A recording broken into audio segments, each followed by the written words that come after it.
সচিব জানিয়েছেন যে পোস্টাল ব্যালটের ছাপা আজকের মিডনাইট থেকে শুরু হবে, কালকে সকালের থেকে এটা পূর্ণ দমে শুরু হবে এবং এটা ওরা ডিসাইড করবেন কখন পাঠাবেন, এটা আপনাদেরকে পরবর্তীতে জানিয়ে দেওয়া হবে। প্রতিটি ভোট কেন্দ্রে এই বছর প্রতিটি ভোট কেন্দ্রে মিনিমাম 15 জন আইন শৃঙ্খলা বাহিনীর সদস্য থাকছেন। তার মধ্যে কেউ আছেন রেগুলার ফোর্সের বাহিনী, কেউ ইরেগুলার ফোর্সের বাহিনী।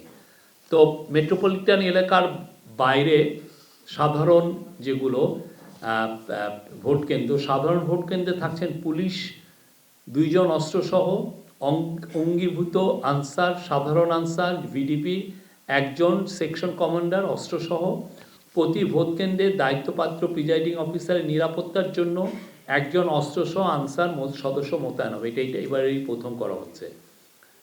অঙ্গীভূত আনসার, সাধারণ আনসার ও ভিডিপি 1 জন সহকারী সেকশন কমান্ডার অস্ত্রসহ, এবং এটা ডিপেন্ড করবে যে এটার প্রাপ্যতার সাপেক্ষে।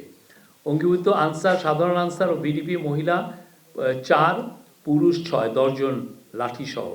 গ্রাম পুলিশ 1 জন, দফাদার মহল্লাদার ক্ষেত্রে বিশেষ 2 জন।